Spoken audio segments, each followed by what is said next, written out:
AP new 8th class social text బుక్కి సంబంధించి, జాగ్రఫీకి సంబంధించి 4th లెసన్ అయిన వ్యవసాయానికి సంబంధించి అన్ని బిట్స్ మనం తెలుసుకుందాం. 4వ పాఠమైన వ్యవసాయంలోని బిట్స్ లైన్ టు లైన్ తెలుసుకుందాం. ఈ వ్యవసాయం అనే లెసన్లో ఫస్ట్ ఇంట్రడక్షన్ ఏమిచ్చారంటే గురుప్రీత్ మదో టేనా.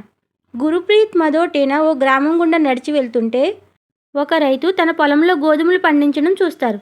అయితే ఆ రైతు వీళ్ళకి ఏం చెప్తారు అంటే ఆ పొలాన్ని సారవంతం చేయడానికి ఎరువులు వాడినట్లు, అలాగే ఆ గోధుమలు మంచి ధర పలికే మార్కెట్కు తరలిస్తున్నట్లు, అలాగే అక్కడ ఫ్యాక్టరీలలో గోధుమ పిండితో బిస్కెట్లు తయారు చేస్తారని వివరించాడు. మరి ఈ ఉత్పత్తులు అనేవి మొక్కల నుండి ఉపయోగపడే వస్తువుగా రూపాంతరం చెందడానికి 3 ఆర్థిక కార్యకలాపాలు దోహదం చేస్తాయి. ఏంటంటే ప్రాథమిక, మాధ్యమిక, తృతీయ. మాధ్యమిక అన్న ద్వితీయ అన్న ఒకటే. ప్రాథమిక, ద్వితీయ, తృతీయ రంగాలు. మరి ప్రాథమిక కార్యకలాపాలు లేదా ప్రాథమిక రంగానికి ఉదాహరణలు ఏంటి అంటే సహజ వనరులను వెలికితీయడం, ఉత్పత్తి చేయడం, వ్యవసాయం, చేపలు పట్టడం, సేకరణ. ఈ సహజ వనరులను సేకరించడం కూడా ప్రాథమిక కార్యకలాపం కిందకే వస్తుంది. మరి మాధ్యమిక రంగం లేదా ద్వితీయ రంగం అంటే ఏంటి అంటే ఈ ద్వితీయ కార్యకలాపాలు అంటే ఏంటంటే సహజ వనరులను ఉపయోగపడే విధంగా మలచడమే ద్వితీయ కార్యకలాపం. వీటికి ఉదాహరణ చెప్పాలి అంటే ఉక్కు తయారీ, రొట్టెల తయారీ, అలాగే వస్త్ర పరిశ్రమ అంటే చేనేత వస్త్ర తయారీ.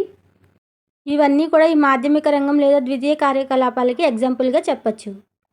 ఈజీగా పరిశ్రమలు, ఫ్యాక్టరీస్ అని గుర్తుపెట్టుకోండి. మరి తృతీయ రంగం అంటే ఏంటంటే ప్రాథమిక, ద్వితీయ రంగాలకు సేవల ద్వారా ప్రోత్సాహాన్ని ఇచ్చేదే తృతీయ రంగం. తృతీయ రంగం అనగానే మీరు ఈజీగా బ్యాంకులు, పోస్ట్ ఆఫీసులు, రవాణా, వ్యాపారం, బ్యాంకింగ్, బీమా ప్రకటనలు ఇలాంటివన్నీ తృతీయ రంగం అని గుర్తుపెట్టుకోండి. ఈ తృతీయ రంగానికి ఉదాహరణలు ఏంటి అంటే రవాణా, వ్యాపారం, బ్యాంకింగ్, బీమా ప్రకటనలు ఇవన్నీ కూడా తృతీయ రంగానికి ఉదాహరణలు. ఈ 3 రంగాల గురించి కూడా మీరు ఈజీగా చదవకుండా ఎలా గుర్తుపెట్టుకోవచ్చు అంటే ఫర్ ఎగ్జాంపుల్ మనకి గోధుమలు ఎక్కడి నుంచి వస్తాయి? మొక్కల నుంచి వస్తాయి. మనకి సహజంగా మొక్కల నుండి వస్తాయి కాబట్టి అది ప్రాథమిక రంగం. మరి ఆ మొక్కల నుండి వచ్చిన గోధుమల నుండి మనం ఏం తయారు చేస్తాము? గోధుమ పిండి తయారు చేస్తాము, అలాగే ఇంకా బిస్కెట్లు తయారు చేస్తాము, ఇంకా రకరకాలుగా మనం తయారు చేస్తాము. అవన్నీ తయారు చేసేది ఎక్కడ? ఫ్యాక్టరీస్లో అంటే పరిశ్రమల్లో. కాబట్టి పరిశ్రమలు, ఫ్యాక్టరీలు అనేవి ద్వితీయ రంగం అవుతుంది. మీరు ప్రాథమిక రంగం అనగానే మీరు ఏం గుర్తుపెట్టుకోవాలి? సహజంగా వస్తాయి సహజ వనరులను గుర్తుపెట్టుకోండి. మరి ద్వితీయ రంగం లేదా మాధ్యమిక రంగం అంటే ఏం గుర్తుపెట్టుకుంటారు? ఫ్యాక్టరీలు, పరిశ్రమలు. మరి తృతీయ రంగం అంటే ఏంటంటే ఎలా ఈజీగా గుర్తుపెట్టుకుంటారు అంటే మనకి ప్రాథమిక రంగానికి, మాధ్యమిక రంగానికి ఇది సేవలను అందిస్తుంది. అంటే ఈ బ్యాంకులు అనేవి వ్యవసాయం చేసే వాళ్ళకి రుణాలు ఇస్తాయి, అంటే ప్రాథమిక రంగానికి సేవలు అందిస్తుంది. అలాగే ఎవరైనా చిన్న తరహా పరిశ్రమలు కానీ, పెద్ద తరహా పరిశ్రమలు కానీ పెట్టుకోవడానికి బ్యాంకులు అనేవి రుణాలు ఇస్తాయి. కాబట్టి ఇది ద్వితీయ రంగానికి కూడా సేవలను అందిస్తుంది. కాబట్టి ఈ తృతీయ రంగం అనేది ప్రాథమిక, ద్వితీయ రంగాలకి సేవలను అందిస్తుంది. ఉదాహరణ మనం తెలుసుకున్నాం. రవాణా, వ్యాపారం, బ్యాంకింగ్, బీమా ప్రకటనలు అనేవి అవి మనకి సేవలు చేస్తూ ఉంటాయి. కాబట్టి ఇవన్నీ కూడా తృతీయ రంగానికి చెందినవే. ఇప్పటి వరకు ప్రాథమిక రంగం అంటే ఏంటి, ద్వితీయ రంగం అంటే ఏంటి, తృతీయ రంగం అంటే ఏంటో తెలుసుకున్నాం. ఇప్పుడు ప్రాథమిక రంగానికి చెందిన వ్యవసాయం గురించి తెలుసుకుందాం. దీని గురించి బిట్స్ ఏమి ఇచ్చారో చూద్దాం. ఈ వ్యవసాయం అనేది ప్రాథమిక రంగానికి చెందింది. వ్యవసాయం ఏ రంగానికి చెందింది? ప్రాథమిక రంగానికి చెందింది. పంటలు, పండ్లు, కూరగాయలు పెంచడం, పూల ఉత్పత్తి, ఇంకా పశుపోషణ అవన్నీ కూడా ఈ ప్రాథమిక రంగంలో భాగమే. ఈ పంటలు, పండ్లు, కూరగాయలు పెంచడం, పూల ఉత్పత్తి, పశుపోషణ ఇవన్నీ కూడా వ్యవసాయానికి సంబంధించినవే కదా. కాబట్టి ఇవన్నీ కూడా ప్రాథమిక రంగానికి చెందినవే. నెక్స్ట్ ఏంటంటే ప్రపంచంలో 50% మంది వ్యవసాయ కార్యకలాపాలు నిర్వహిస్తున్నారు. ప్రపంచంలో ఎంత శాతం మంది వ్యవసాయ కార్యకలాపాలు నిర్వహిస్తున్నారు అంటే 50% మంది. మన భారతదేశంలో 3/2 వంతుల జనాభా ఇప్పటికీ కూడా వ్యవసాయంపై ఆధారపడి జీవిస్తున్నారు. 3/2 వంతులు అంటే 2/3.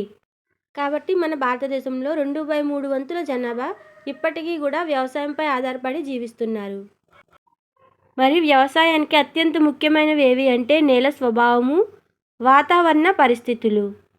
నేల స్వభావము, వాతావరణ పరిస్థితులు అనేవి వ్యవసాయానికి అత్యంత ముఖ్యమైనవి. మనం అన్ని రకాల పంటలను కూడా ఒకే రకమైన నేలలో మనం పండించలేము. కాబట్టి ఆ నేల స్వభావాన్ని బట్టి మనం అక్కడ పంటలు అనేవి పండిస్తాం. అలాగే అక్కడ ఉండే వాతావరణం బాగా చలిగా ఉండే ప్రాంతాల్లో కొన్ని రకాల పంటలు పండిస్తే వర్షాలు ఎక్కువ ఉన్న చోట ఇంకో రకమైన పంటలు పండిస్తారు, అలాగే వేడి ఎక్కువగా ఉన్న చోట ఇంకో రకమైన పంటలు పండిస్తారు. కాబట్టి వ్యవసాయానికి అత్యంత ముఖ్యమైనవి ఏవి అంటే నేల స్వభావము, వాతావరణ పరిస్థితులు. నెక్స్ట్ ఏంటంటే పంటలు పండే భూములను వ్యవసాయ యోగ్యమైన భూములు అని అంటారు. నెక్స్ట్ ఏంటంటే అగ్రికల్చర్. ఈ అగ్రికల్చర్ అనేది ఆంగ్ల పదం. ఈ అగ్రికల్చర్ అనే ఆంగ్ల పదం లాటిన్ పదాలైన అగర్ లేదా అగ్రి నుంచి వచ్చినవి. అగర్ లేదా అగ్రి. అగ్రికల్చర్ అనే పదం లాటిన్ పదాలైన అగర్ లేదా అగ్రి నుంచి వచ్చింది. అగ్రి అంటే ఏంటంటే నేల, కల్చర్ అంటే సాగు.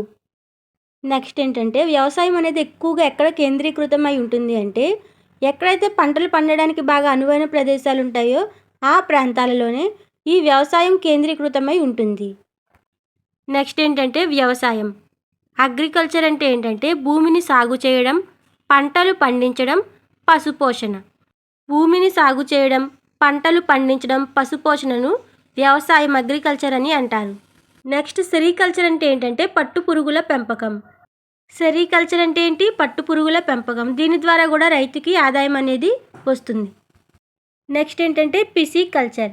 పిసికల్చర్ అంటే ఏంటంటే చేపల పెంపకం.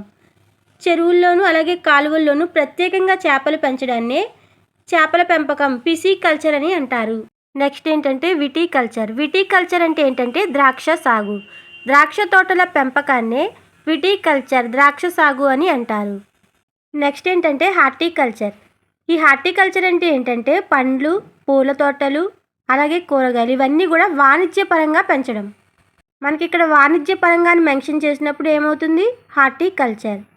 కూరగాయలు, పూలు, పండ్లను వాణిజ్యపరంగా పెంచడాన్నే హార్టికల్చర్ అని అంటారు. అగ్రికల్చర్ అనగానే వ్యవసాయం, సెరికల్చర్ అనగానే పట్టుపురుగుల పెంపకం, పిసికల్చర్ అనగానే చేపల పెంపకం, విటికల్చర్ అనగానే ద్రాక్ష సాగు, హార్టికల్చర్ అనగానే కూరగాయలు, పూలు అలాగే పండ్ల తోటలను వాణిజ్యపరంగా పెంచడం. ఇప్పుడు మనం చెప్పుకున్న సెరికల్చర్, పిసికల్చర్, విటికల్చర్, హార్టికల్చర్ ఇవన్నీ కూడా వ్యవసాయానికి సంబంధించినవే. నెక్స్ట్ ఏంటంటే సాగు వ్యవస్థ. వ్యవసాయం లేదా సాగు అనేది ఒక ప్రక్రియ. మరి సాగు అనేది ఒకేసారి జరగదు, దీంట్లో కొన్ని స్టెప్స్ ఉంటాయి. కాబట్టి సాగు చేయడానికి కొన్ని ప్రధాన ఉపకరణాలు కావాలి. అదేంటంటే విత్తనాలు, ఎరువులు, యంత్రాలు అలాగే శ్రమ. ఇవన్నీ కూడా ప్రధాన ఉపకరణాలు. సాగు చేయడానికి కావాల్సిన ప్రధాన ఉపకరణాలు ఏవి? విత్తనాలు, ఎరువులు, యంత్రాలు, శ్రమ. ఈ మైదాన భూముల్లో సాగు చేయడానికి 3 అంశాలు అనేవి ప్రధానంగా ఉంటాయి. అవి ఏంటంటే పెట్టుబడులు, విధానం, ఫలితం. పెట్టుబడులు, విధానం, ఫలితం అనేది ఈ మైదాన భూముల్లో సాగు చేయడంలో ముఖ్యమైన అంశాలుగా మనం చెప్పచ్చు. మరి మైదాన భూముల్లో సాగు చేయుటలో విధానంలోకి ఏమొస్తాయి అంటే దున్నడం, నాటడం, పిచికారీ చేయడం. ఇవన్నీ కూడా రైతు చేసేవే. దున్నడం, నాటడం, పిచికారీ చేయడం. కాబట్టి ఇది విధానం. మరి పెట్టుబడులు ఏం కావాలి అంటే యంత్రాలకి, విత్తనాలకి, రసాయనాలకి పెట్టుబడులు కావాలి. కాబట్టి పెట్టుబడి కిందకి ఏమొస్తాయి? యంత్రాలు, విత్తనాలు, రసాయనాలు. మరి 3వ అంశమైన ఫలితంలోకి ఏమొస్తాయి అంటే పంటలు. అంటే పంటలు పండడం అనేది ఫలితం అవుతుంది. మనకి మొదటి అంశమైన విధానంలో వచ్చేసి దున్నడం, నాటడం, పిచికారీ చేయడం. అంటే మనకు సాగు చేయడానికి ఏవైతే విధానాలు అవలంబిస్తామో అంటే దున్నడం, నాటడం, పిచికారీ చేయడం. మనకి ఈ క్రమంలోనే పెట్టుబడులు కావాలి. అవేంటి? దున్నడానికి యంత్రాలు కావాలి, నాటడానికి విత్తనాలు కావాలి, అలాగే పిచికారీ చేయడానికి రసాయనాలు కావాలి. కాబట్టి పెట్టుబడులు కావాలి. ఇవన్నీ చేస్తే మనకి ఏం లభిస్తుంది? పంట లభిస్తుంది. కాబట్టి ఫలితం అనేది పంటలు అవుతుంది. మరి ఈ పెట్టుబడులు అనేవి తిరిగి 2 రకాలుగా ఉంటాయంట. అవి ఏంటంటే భౌతిక పెట్టుబడులు, మానవ పెట్టుబడులు. భౌతిక పెట్టుబడులు అంటే సూర్యరశ్మి, వర్షపాతం, ఉష్ణోగ్రత, నేల, వాలు, తలం. మరి మానవ పెట్టుబడులు అంటే భద్రపరచడం, శ్రమ, యంత్రాలు, రసాయనాలు. సూర్యరశ్మి, వర్షపాతం, ఉష్ణోగ్రత, వాలుతలం, నేల అనేవి భౌతిక పెట్టుబడులు అయితే భద్రపరచడం, శ్రమ, యంత్రాలు, రసాయనాలు అనేవి మానవ పెట్టుబడులు అవుతాయి. నెక్స్ట్ ఏంటంటే వ్యవసాయ ప్రక్రియల గురించి చూడండి. వ్యవసాయ ప్రక్రియలు ఏముంటాయి అంటే పొలం దున్నడం, విత్తనాలు నాటడం, నీటిపారుదల, కలుపు తీయడం, పంట కోయడం, నూర్పిడి వంటివి వ్యవసాయ ప్రక్రియలు. నెక్స్ట్ ఉత్పాదకాలు అంటే పంటలు, ఊలు, పాలు, కోళ్ళు. మనకి సాగు చేయడం ద్వారా ఫైనల్గా మనకి ఏమొస్తుంది, పంటలు అనేవి వస్తాయి. కాబట్టి పంటలు మనకి ఫైనల్గా ఫలితం అనమాట. కాబట్టి అవన్నీ కూడా ఉత్పాదకాలు. మళ్ళీ జంతువుల నుండి మనకు ఊలు వస్తుంది, అలాగే పాలు కూడా వస్తాయి. అలాగే పౌల్ట్రీస్లో కోళ్ళు పెంచుతారు. కాబట్టి పంటలు, ఊలు, పాలు, కోళ్ళు అనేవి ఉత్పాదకాలు. సేంద్రియ వ్యవసాయం అంటే ఏంటంటే ఈ రకమైన వ్యవసాయంలో అసలు రసాయనాలు అనేవి యూజ్ చేయరు. వాటికి బదులు సహజంగా సేంద్రియ ఎరువుల్ని అలాగే సహజ పురుగు మందులను ఉపయోగిస్తారు. అలాగే ఎక్కువ దిగుబడి సాధించాలని జన్యు మార్పిడిని కూడా చేయరు. ఈ విధంగా సేంద్రియ వ్యవసాయంలో ఎటువంటి కెమికల్స్ కూడా యూజ్ చేయరు, న్యాచురల్గా పండిస్తారు. కాబట్టి వీటి ద్వారా వచ్చిన ఆర్గానిక్ ఫుడ్ అనేది మన హెల్త్కి చాలా మంచిది. కాబట్టి మనకి సేంద్రియ వ్యవసాయంలో ఈ రసాయనాలకు బదులుగా సేంద్రియ ఎరువులు అలాగే సహజ పురుగు మందులను యూజ్ చేస్తారు. కాబట్టి అలాగే జన్యు మార్పిడి కూడా చేయరు. కాబట్టి మన ఆరోగ్యానికి చాలా మంచిది. నెక్స్ట్ వచ్చేసి సాగు పద్ధతులు. సాగు పద్ధతులు అనేవి ప్రపంచవ్యాప్తంగా వివిధ రకాలుగా ఉన్నాయి. ఈ వ్యవసాయాన్ని భౌగోళిక పరిస్థితులు, అలాగే ఉత్పత్తుల గిరాకీ, కార్మికుల లభ్యత, సాంకేతిక స్థాయిలను అనుసరించి 2 రకాలుగా వర్గీకరించవచ్చు. వ్యవసాయాన్ని 2 రకాలుగా వర్గీకరించవచ్చు. దేని ఆధారంగా అంటే భౌగోళిక పరిస్థితులు, ఉత్పత్తుల గిరాకీ, కార్మికుల లభ్యత, సాంకేతిక స్థాయిలను అనుసరించి వ్యవసాయాన్ని 2 రకాలుగా వర్గీకరించారు. అవి జీవనాధార వ్యవసాయం, 2 వచ్చేసి వాణిజ్య వ్యవసాయం. 1 జీవనాధార వ్యవసాయం, 2 వాణిజ్య వ్యవసాయం. జీవనాధార వ్యవసాయం అంటే రైతు తన కుటుంబ అవసరాలు తీర్చడానికి ఈ రకమైన జీవనాధార వ్యవసాయాన్ని చేస్తారు.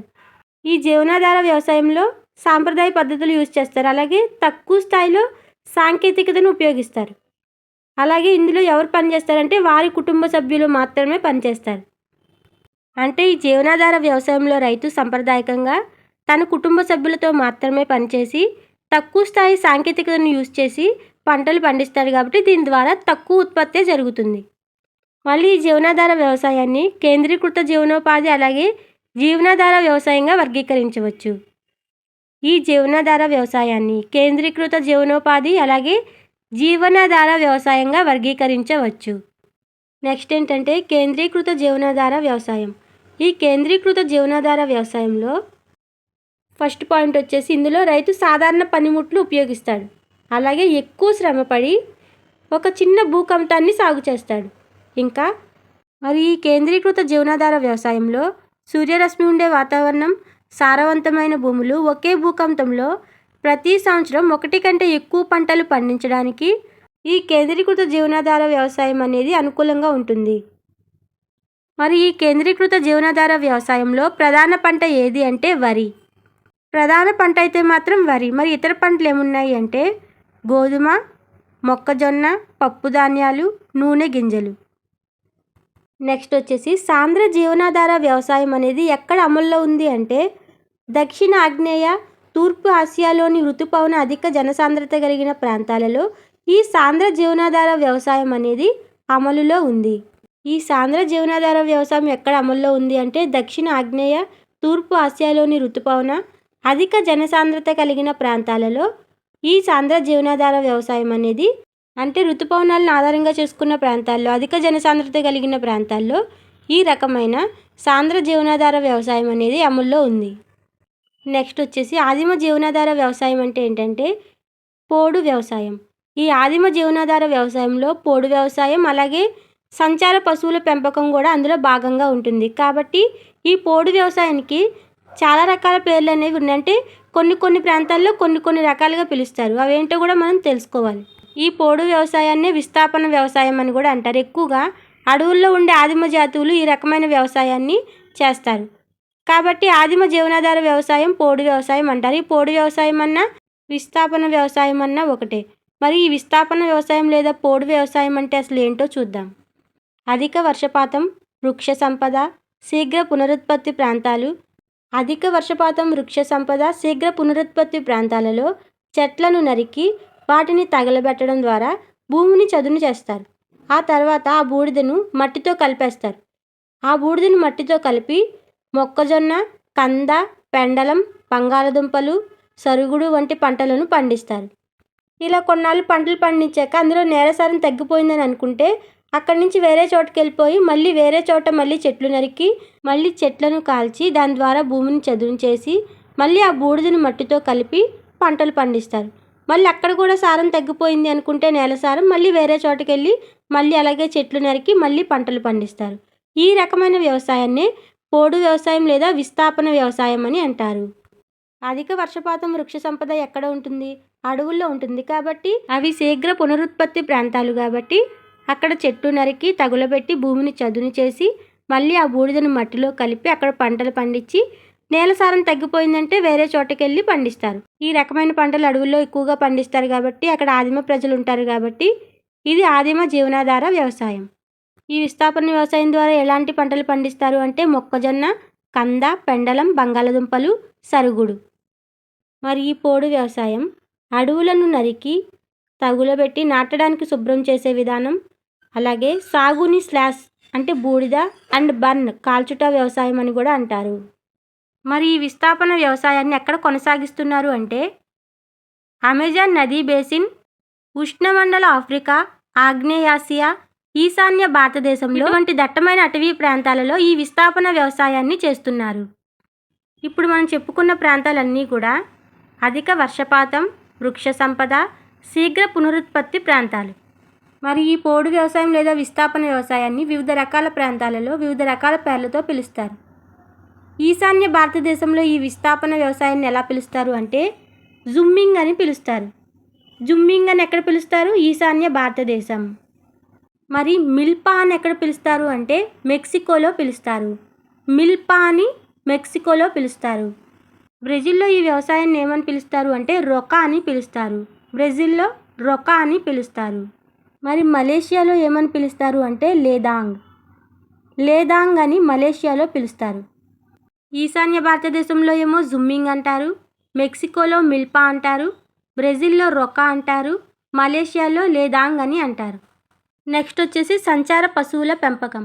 మరి ఈ సంచార పశువుల పెంపకం అనేది ఎక్కడ కొనసాగిస్తున్నారు అంటే సహారా ఎడారిలో గల శుష్క ప్రాంతాలలో, పాక్షిక శుష్క ప్రాంతాలలో, అలాగే మధ్య ఆసియా, రాజస్థాన్, జమ్మూ కాశ్మీర్, ఇంకా భారతదేశంలో కొన్ని ప్రాంతాలలో కూడా ఈ సంచార పశువుల పెంపకం అనేది కొనసాగిస్తున్నారు. ఈ పశువుల కాపరులు ఏం చేస్తారు అంటే తమ జంతువులతో కలిసి పశుగ్రాసం అలాగే నీటి కోసం నిర్దేశించిన మార్గాలలో ఒక ప్రదేశం నుండి మరొక ప్రదేశానికి ప్రయాణం చేస్తూ ఉంటారు. అంటే వీరు ఒక ప్రదేశం నుండి మరొక ప్రదేశానికి ప్రయాణించడం అంటే వీరి కదలికలు అనేవి దేన్ని అనుసరించి ఉంటాయి అంటే వాతావరణ అనుకూలత, భూస్వరూపాలు. వాతావరణ అనుకూలత, భూస్వరూపాలను అనుసరించి వీరి కదలికలు అనేవి ఉంటాయి. మరి ఈ పశువుల కాపర్లు సాధారణంగా ఏ ఏ జంతువులను పెంచుతారు అంటే గొర్రెలు, ఒంటెలు, యాక్ అంటే జడల బర్రెలు, అలాగే మేకలను కూడా సాధారణంగా పెంచుతూ ఉంటారు. గొర్రెలు, ఒంటెలు, జడల బర్రెలు, మేకలను పెంచుతూ ఉంటారు. మరి వీటి నుండి వీరి కుటుంబాలకు ఏం లభిస్తాయి అంటే పాలు, మాంసము, ఉన్ని, చర్మాలు, ఇతర ఉత్పత్తులు. పాలు, మాంసము, ఉన్ని, చర్మాలు, ఇతర ఉత్పత్తులు అనేవి వారి కుటుంబాలకి అందుతాయి.